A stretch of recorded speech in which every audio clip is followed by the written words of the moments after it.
We handcrafted every Keisha's about to wow us with her tree number 3. That's right. Gave a roll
command post today, helping to oversee the team that captured Cavalcante, and he also spoke to Cavalcante today. So I very much appreciate your time, Deputy. Let me just start. Welcome back. I mean, the dramatic capture, helicopter, the lightning storm, I very much appreciate tactical officers. Can you tell me about the moment that you knew you had it? Helicopter, the lightning storm, I very much Well, thank you for having me again, Aaron.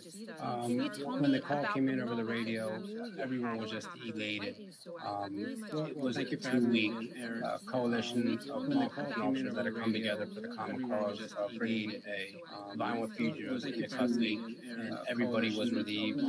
It's been a roller coaster ride.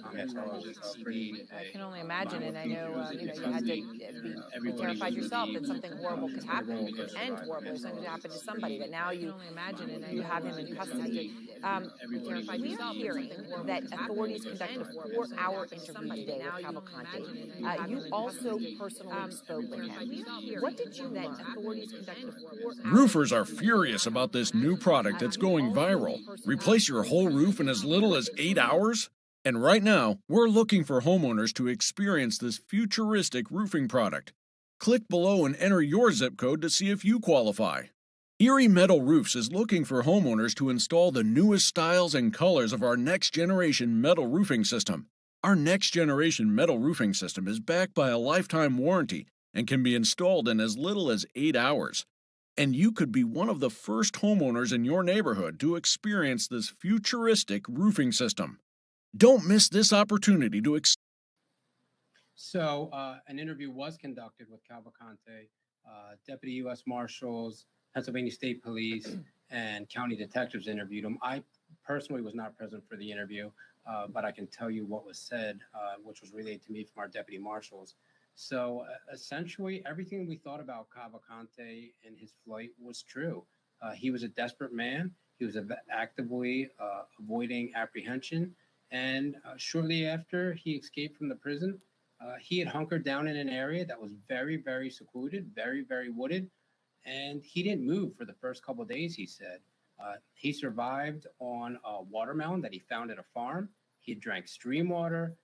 He was hiding his fecal matter under leaves and foliage so that law enforcement couldn't track him. He was a desperate man. He also described the backpack that he obtained was obtained early in his flight.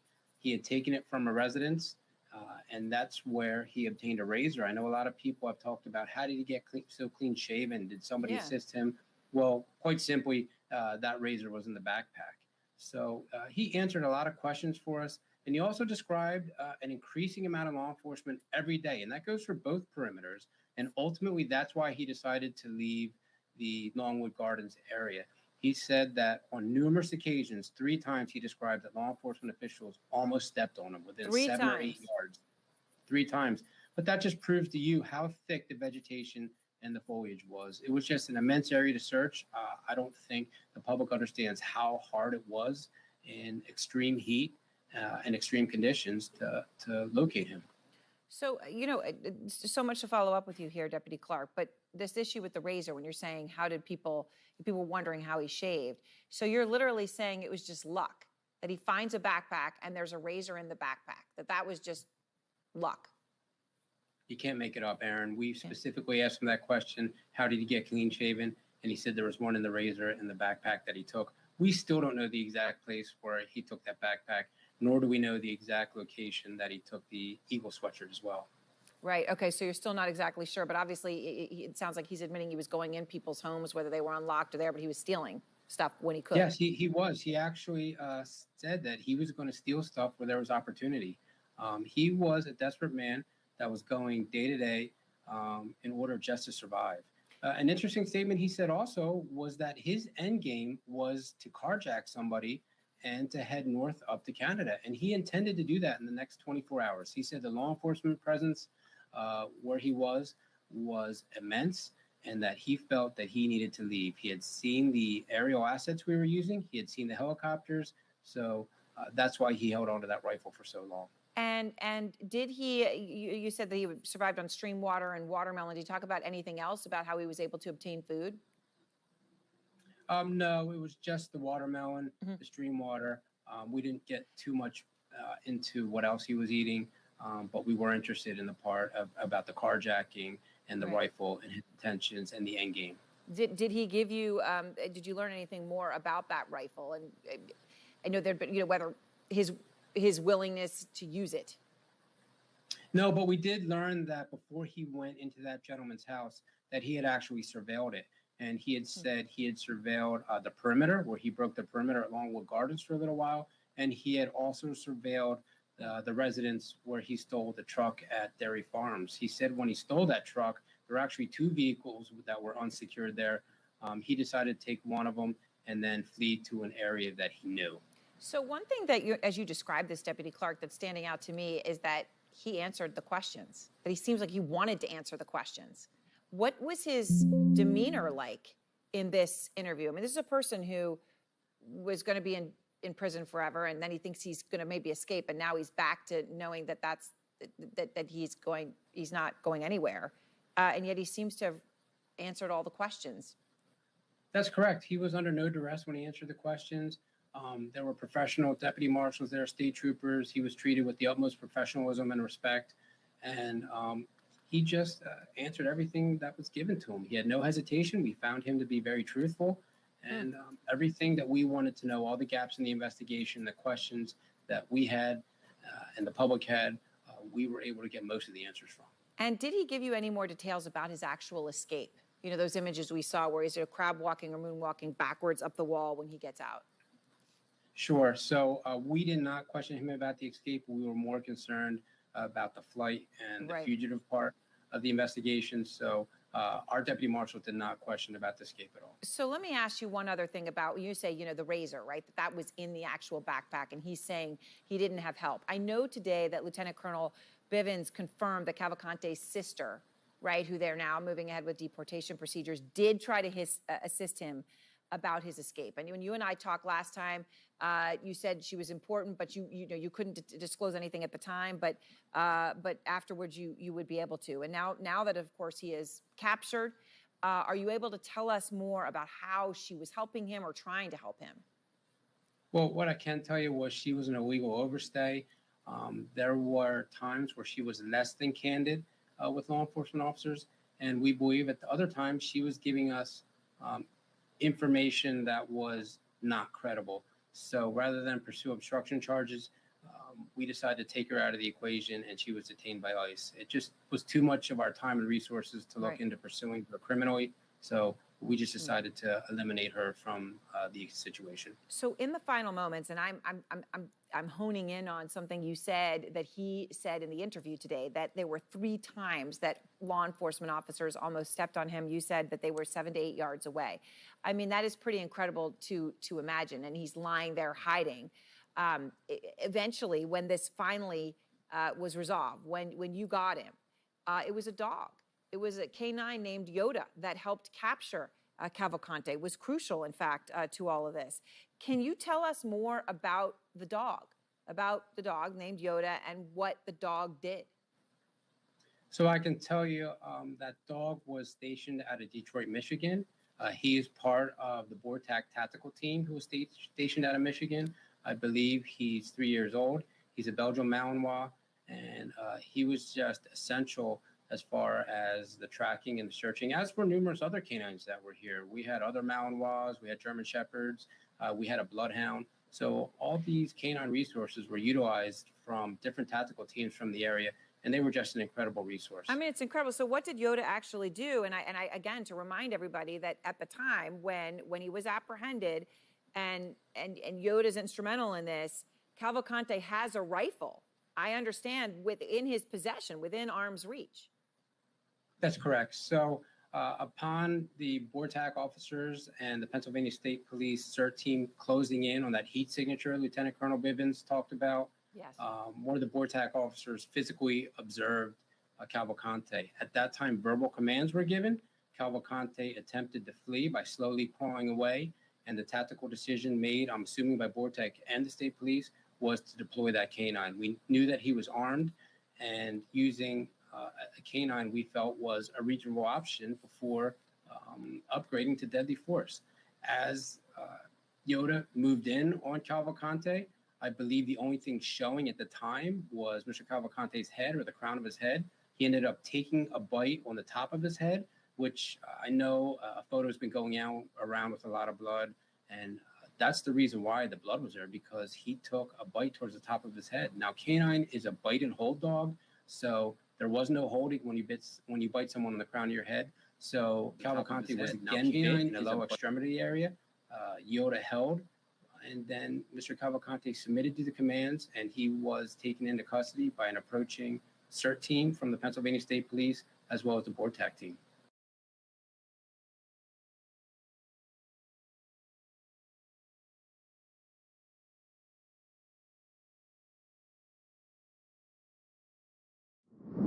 Hi there, I'm the dental implant educator here, and I wanted to make a really simple video to help explain what.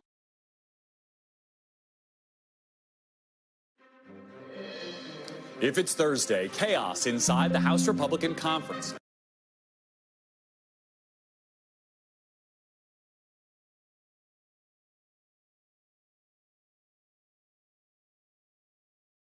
And the intense manhunt for an escaped prisoner in Chester County. Authorities said there have now been 4 credible sightings of Danilo Cavalcante since he broke out on Thursday, leading them to believe he's still in that area. Residents today being told to stay vigilant. Action News reporter Maggie Kent joining us now live in Pocopson Township once again. Maggie, you spoke with a man today who says he saw Cavalcante on Friday. Absolutely terrifying experience, Brian. Ryan Drummond says that he was inside his home on Friday night. Now, Drummond lives here within this 2-mile search radius, closed to through traffic. All of the neighbors here in this wooded area, 2-mile search area, have been basically locked down since then as U.S. Marshals and state police continue their search. I called my wife. I said, hey, I think there might be somebody downstairs. Get on the phone. Ryan Drummond claims he saw Danilo Cavalcante, convicted killer, on the run from Chester County Prison for 5 days now, inside of his home on Friday night around 11:45. After hearing rustling downstairs, Drummond says he rushed to his upstairs landing. What I decided to do was flip the light switch on and off, 3 or 4 or 5 times, pause, and then he flipped the light switch from downstairs 3 or 4 times, which was the moment of like, oh my God, this guy is down there. After making sure his children were sleeping in their beds, Drummond says he watched Cavalcante walk out of his home. I saw him walk out of the kitchen and through our living room, kind of along the side, opened up that door, walked out. He was wearing a white shirt, had a bag. Police arrived, but the man escaped back into the thick wood and brush after taking some food. Peaches, apples, green snap peas had been missing. We have a bunch of little steak knives. It's possible that he could have also taken one of those. State police leading this manhunt say there have been 4 confirmed sightings of Danilo Cavalcante within this 2-mile search area around Chester County Prison, with 2 break-ins recorded. We can confirm that we have investigated actually 2 burglaries. When asked about Drummond's account, state police remained intentionally vague. That's within the search area, and yes, we have investigated a number of things within that search area. I don't want to get any more specific.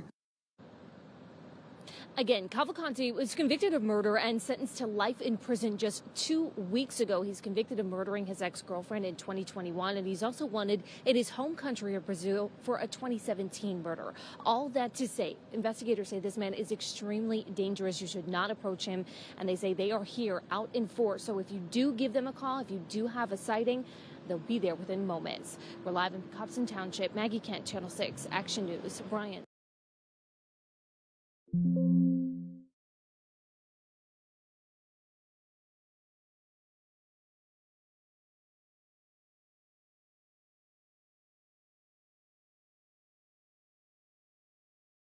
During the search, Cavalcante changed clothing multiple times. On day 12, he ditched his prison shoes for a pair of work boots stolen from a home in East Nantmeal. Tonight, the owner of those boots is relieved he is no longer on the run and doing so in his shoes. CBS Philadelphia's Aziza Schuler spoke with him.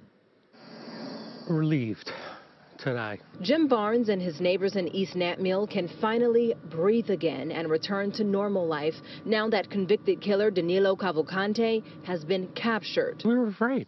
The only way Varnes could describe the past 14 days is like something straight out of a movie, and he unexpectedly became a part of the thriller Monday night when police told him a passerby saw Cavalcante crouching in the field across from his home. Varnes soon discovered the fugitive had been on his property and stole a pair of grass-cutting boots right off the back porch as he and his wife were inside watching television. We're like right here. He didn't make no noise and he didn't go out this way. Wednesday morning, U.S. Marshals released this photo of the escapee being taken into custody, and on his feet, Varnes' boots. They're definitely my boots. I'm 100% sure that they're mine. Roughly 4 hours later, the shackled criminal was escorted out of the state police barracks in Avondale, shoeless. I don't know how to get my boots back.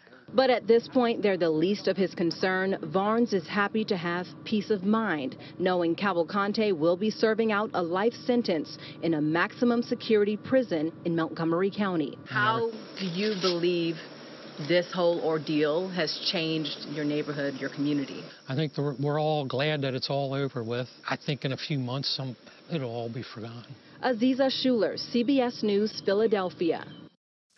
Most people have no clue that in 2023, the best way to make money on Amazon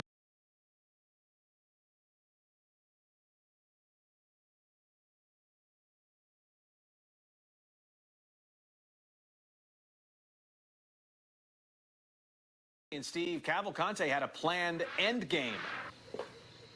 Well, it's his first night under a new prison ceiling after his last night under the stars and clouds, and hours after he agreed to tell interrogators about his 14 days on the lam and tell them how incredibly close they came to finding him 3 times, and how he planned to use that rifle to make a further escape out of the country soon.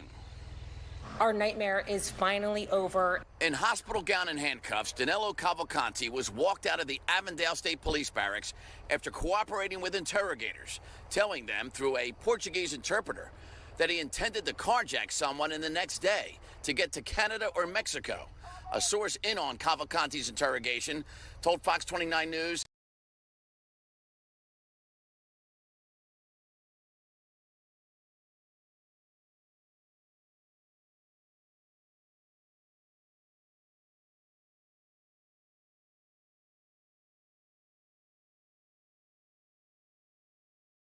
day. Cavalcante even did his own surveillance, he told interrogators. He said he did surveillance on the first perimeter around Longwood Gardens, so he knew where and when to run to make his escape from there. He also did surveillance on that house where he stole the rifle from. He didn't just do those without planning, the source told us. He said he hid his fecal matter, number 2s, under leaves and brush so searchers wouldn't find out where he had been. He found a backpack with a razor inside during his escape, which he used to shave. He said he lived off stream water and a watermelon that he had stolen. There were people who were intent and intended to assist him. We had been successful, to the best of my knowledge, we had been successful in preventing that assistance from reaching him. And so after his interrogation, an 18-vehicle caravan brought Cavalcante in a SWAT truck into the State Correctional Institute Phoenix here in Skippack. And as the prison's garage doors slowly closed on Cavalcante's last glimpse of sun and sky for a while, interrogators realized they had just learned how close Cavalcante possibly came to trying to make a further escape and maybe even add to his list of victims. Sheba, Jason? Steve, there's just some really startling new details to come out about how he was able to survive 13 days here. Anything that struck you the most out of all of this? Because that was quite a lot. Well, we talked about how tough it was to find him. He's hearing their footsteps 3 times. He's just 7 or 8 feet away from them. Unbelievably, 3 times. That's how close they came. And it also shows you how thick that brush that we talked about yesterday was. They're just that close to him, and they don't even see him. Wow. And he's not wearing what they're wearing. They're wearing camouflage gear, and he's not. And so that shows you how thick that stuff was that he was living in. And the fact that he was able to do his own surveillance undetected in that thick brush as well is just it helps explain astounding. Why they didn't catch him. Mm-hmm. Yeah. All right, Steve Keeley, thank you very much.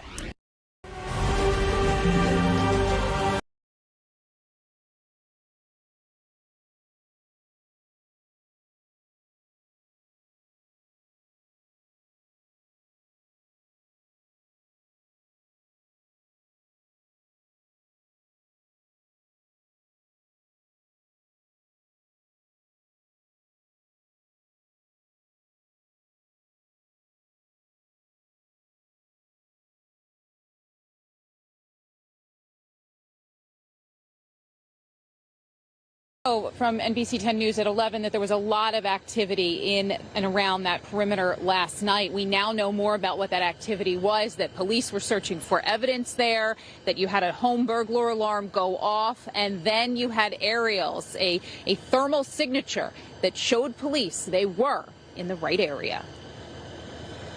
Shortly after midnight, a series of events started to unfold. A major shift in law enforcement inside the perimeter late last night had police in place.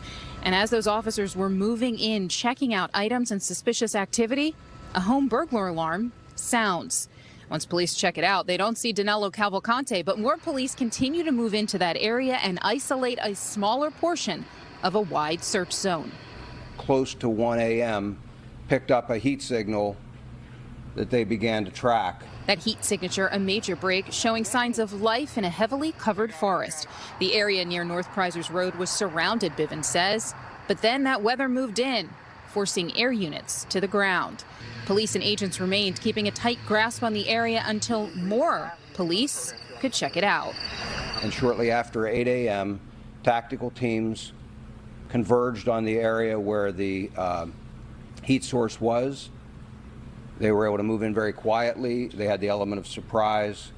Cavalcante did not realize he was surrounded until that had occurred. They released the dog. Some of our PSP CERT members were also there, had him surrounded. The dog subdued him, and team members from both of those teams immediately moved in. He continued to resist, but was forcibly taken into custody. No one was injured. And then residents started to get notified of the capture here in the Chester County area. You heard that reverse 911 call, relief for many, many people who picked the phone and heard that this was over. Now, what happened here once Cavalcante arrived? We're told that he was given a change of clothes. He left in a hospital gown. His clothes, obviously, something he'd been wearing for 2 weeks. They were wet. They were dirty. There were some bloodstains on it from an injury he got from that police dog. Investigators attempted to interview him with the assistance of a Portuguese interpreter. It's unclear if they were able to get any of the information they were looking for, what he was doing these last 2 weeks, if anyone helped him. We also know he was given a meal before he was transported to a state prison. In Avondale, Deanna Durante, NBC 10 News.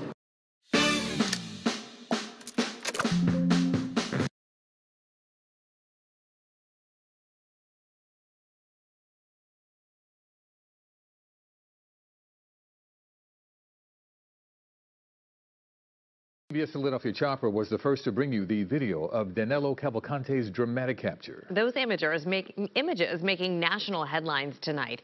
CBS News Philadelphia's Siafa Lewis talked to the Chopper crew about how that drama unfolded. We've heard from so many who were negatively impacted by Danilo Cavalcante's escape from prison and the subsequent manhunt to apprehend him. Wednesday afternoon, we caught up with the two men who gave us the first visuals of Cavalcante after he was captured, Chopper 3 pilot Chris Chambers and aerial photojournalist Jason Makowitz. Chris actually saw it before I did. He said, "Is that him?" So I zoomed in, and before you knew it, we were screaming. We could hear each other without our headsets on. You know, we were so excited. We were like, that's him, we got him. Chambers, who's been flying Chopper 3 the last 5 years, says today's weather wasn't favorable to flying, but something he heard made him give it a go. Once I overheard from the State Police Aviation Unit that they caught him, that inspired me to find a way to get back out there. When they arrived to the area they now know well after the 2-week manhunt, they saw groups of law enforcement below them, and then they saw him. A pinch me, I must be dreaming moment. Like, it's, wow, here he is. This is what we've been searching for. This is, you know, it feels like all our hard work started to pay off, and then, you know, the cherry on top was we were, you know, a party of one. We were exclusive to the scene. There wasn't anybody else out there with us. We were the only ones getting live pictures. While he spent the last 2 weeks searching for signs of Cavalcante in the air and received their payoff Wednesday morning with his capture, they're thinking about the affected residents of Chester County down below. Happy for that community. I mean, they've been living in terror for the last, 14 days, but all the communities he's affected. And, it's really exhilarating to know that I was able to give the world the first live pictures for, putting this criminal back where he belongs. And for a bit of levity in an otherwise extremely serious and tense situation, both immediately took note of Cavalcante's now viral attire. As Jason zoomed in and focused up, and we saw that Eagles logo on that sweatshirt, it just Philly. Absolutely. we knew. Go Birds. Siafa Lewis, CBS News, Philadelphia. Is there a hidden camera spying on you right now?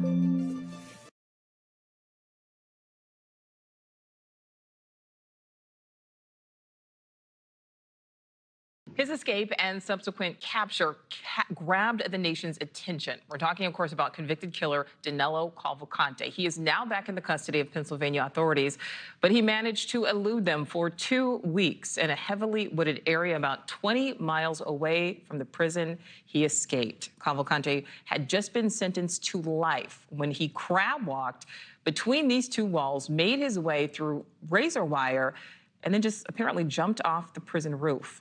News Nation's Evan Lambert has been following this story, joins us live from Chester County, Pennsylvania. So, Evan, a lot of people want to know, we know he's sentenced to life, but is he facing any new charges?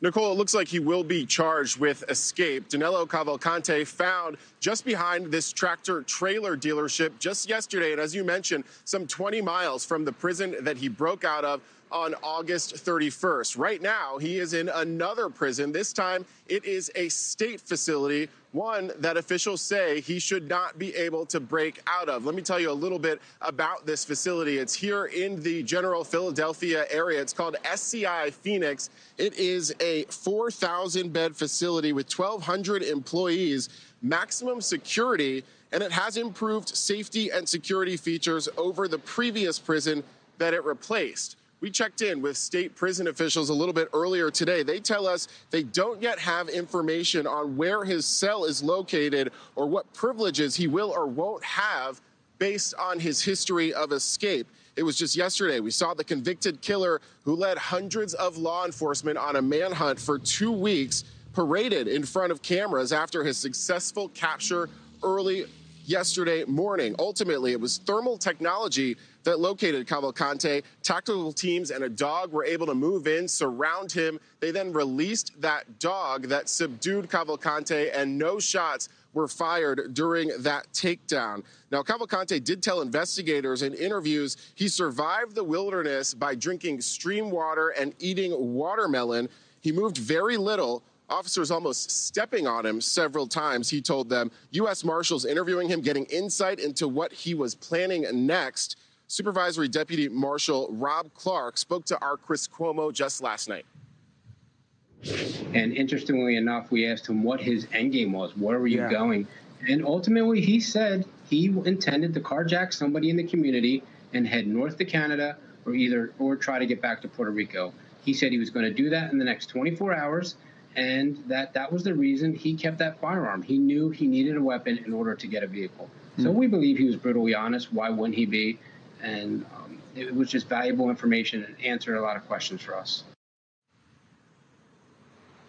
And Cavalcante does have a hearing on that escape charge scheduled for September 23rd. Also, I should mention that Chester County prison officials did put out a statement yesterday thanking all the law enforcement involved, but they also mentioned that there are short and long-term upgrades to that prison, that county facility, that are in the process of being made. Nicole? Yeah, a lot of people would argue upgrades certainly need to be made. All right, Evan Lambert live for us there in Pennsylvania. Thank you. Thank you for watching. Go to newsnationnow.com to find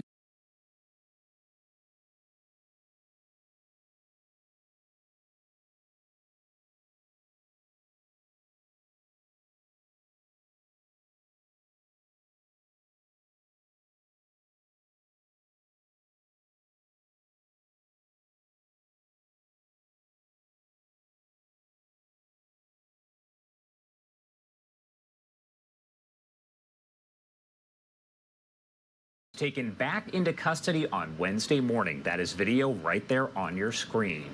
If you watched the news conferences that were held daily to update the public, you probably saw Robert Clark. He's the Supervisory Deputy U.S. Marshal and joins us now to discuss more on how all of this played out. Thank you so much for taking the time to be here. Thank you for having me. Of course. So first off, just your initial thoughts, knowing that Cavalcante is now in custody. He is no longer a threat to the public. Well, when the call came into the command center that the target was in custody, everyone was just elated. This was a roller coaster ride of a fugitive manhunt for 2 weeks. There were highs and lows in that investigation. There were times we thought we were close to him. He wasn't there. There were times we thought we were getting close again. He wasn't there. So when that thermal imaging came out the night before we arrested him, we were very hopeful. And then, of course, the weather system moved in. But we had high hopes for the morning that we arrested him. So the state police, the BORTAC team did an awesome job executing their tactical plan and bringing him into custody. Describe for me the terrain in the area where he was finally located. Well, the terrain in both areas, both in Longwood Gardens and in East Ant Mill, very, very thick vegetation. A lot of places to hide. The first week of the manhunt, extreme heat. But when you talk about these areas with the vegetation, it's so thick that unless you're stepping on them, you're not going to see them. And as a matter of fact, Cavalcante, during the post-arrest interview to our deputy marshal, said on 3 occasions, investigators were within 7 to 10 yards of me, and that he could feel the heat. He noticed the law enforcement presence increasing day to day, and that he confirmed that Lieutenant Colonel Bivens' plan was working. Surround him, get the tactical perimeter up, cut off his resources, stress him, make mistakes, make him move, get him in the open, and that's exactly what he did, and that's exactly what Cavalcante confirmed. And it sounds like Cavalcante had a lot to say after his arrest. Anything else that stood out from what he did tell investigators?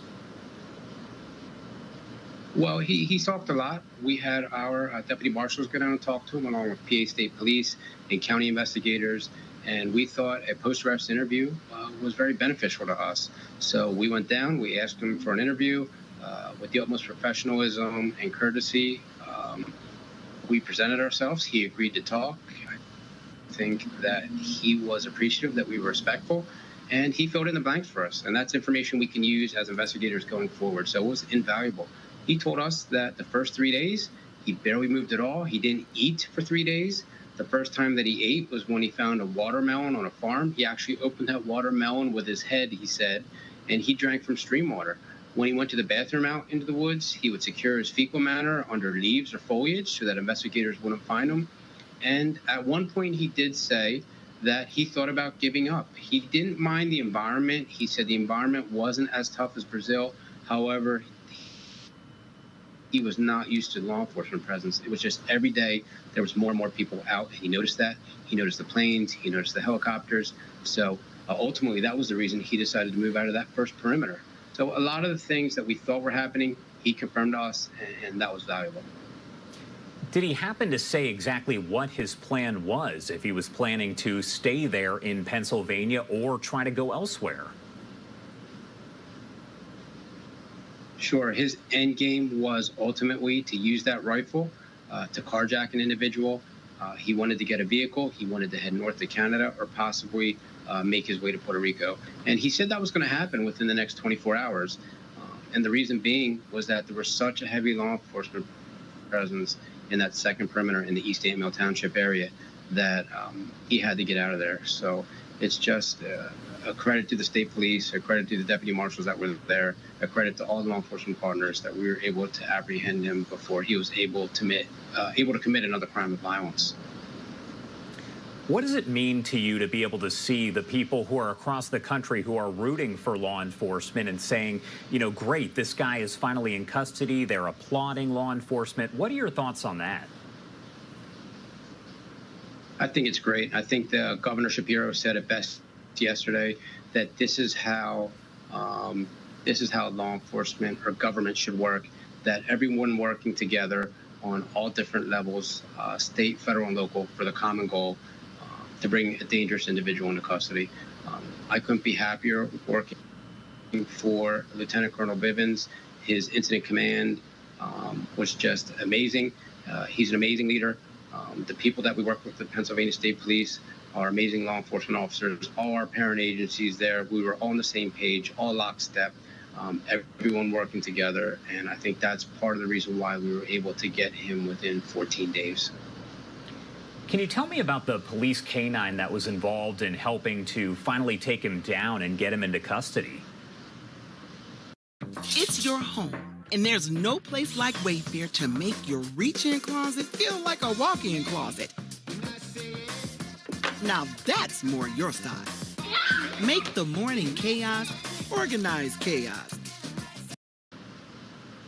Sure. Well, I learned about Yoda just as late as everybody else has, but within talking to the BORTAC team, Yoda is a 3 to 4 year old Belgian Malinois. He is stationed out of Michigan, Detroit, Michigan, and he's part of their tactical team. I know that when Yoda was deployed, he ended up biting Mr. Cavalcante on the top of his head because that was the only area that was protruding. Afterwards, he bit a lower extremity, and these dogs are bite and hold dogs. So if he can't bite and hold, he's going to try another spot. And ultimately, he was successful in grabbing an area on Cavalcante's lower extremity, at which time then the CERT team and the BORTAC team were able to move in and effect an arrest. Is there anything that the U.S. Marshal's Office, other law enforcement agencies can learn from this 14-day manhunt? We're talking 2 weeks there. There were a lot of different agencies involved. What can be learned, if anything, here for future situations? Well, each future investigation is different. We can always learn from every investigation, whether big or small. That's why it was so valuable to get our deputy marshals over there to talk to Mr. Cavalcante. It was kind of an after action, so to say. We needed certain things confirmed. We needed to make sure that everything that we were doing was correct. And I'm not saying everything was perfect, but what I am saying is the plan that Lieutenant Colonel Bivens had initiated of surround, cut off resources, stress him, move him, get him out in the open, have him make mistakes. It was executed flawlessly. Now, I know he broke that perimeter midway through the investigation, but you have to remember that a perimeter that large is next to impossible to fully secure. It's not a wall. It doesn't have ceilings. It's just a very difficult task to secure that perimeter. But it happened. We had a team of deputy marshals that were planning for a contingency should this happen, and we executed on that immediately, and I credit them because we were able to find that van so fast and be able to get out there and start investigating again, whether he left the area or he was still in the area. And the Lieutenant Colonel and I said publicly both times that he's here until something suggests he's not here.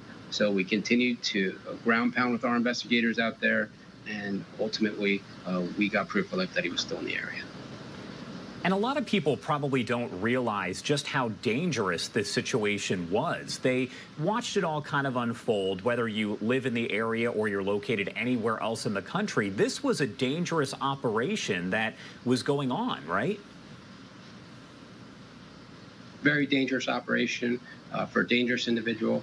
Obviously, we all know that he was convicted on a homicide here in Chester County. He's pending an open homicide in Brazil. From the statements he gave, he was ready to commit another act of violence with a firearm.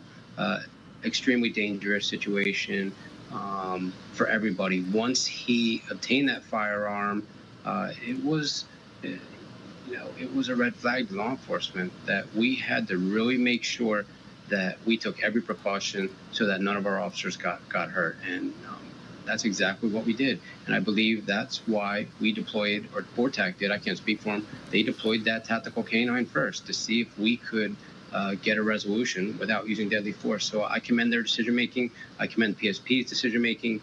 And I couldn't be happier, the U.S. Marshals Service couldn't be happier to be part of this law enforcement team to support this operation. Robert Clark, Supervisory Deputy U.S. Marshal, thank you so much for taking the time to join us here. Is there anything else that you want to add before I let you go? No, the only thing is, I forgot to mention, Cavalcante did have an interesting statement, and that was he knew that he had to pay for the crimes that he committed. However, he wasn't prepared to pay for it with his life. So maybe that gives you some motive or incentive of what he was actually thinking. I thought it was an interesting statement that he provided to our investigators. We found it very credible. So he was not going to surrender, although he stated he thought about it. He was going to run until the wheels fell off until we captured him. But our agency, the Marshal Service, was prepared to hunt him down wherever he went. We owed it to the good citizens of Chester County who endured this investigation for 2 weeks, and we owed it to the victim's family. So we were prepared to go the distance, but fortunately, it was shut down within 2 weeks. All right, Robert Clark, thank you so much for taking the time to join us. We appreciate it. Hi there. It's true. J.R. Ewing made me rich. Back in 1982,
NBC News terrorism analyst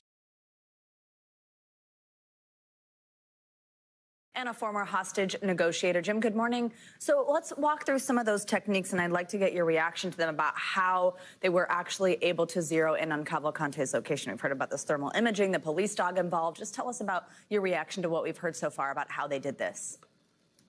Well, it was textbook, really, Savannah. What they do is you have to have a leadership. You set up the structure and resources.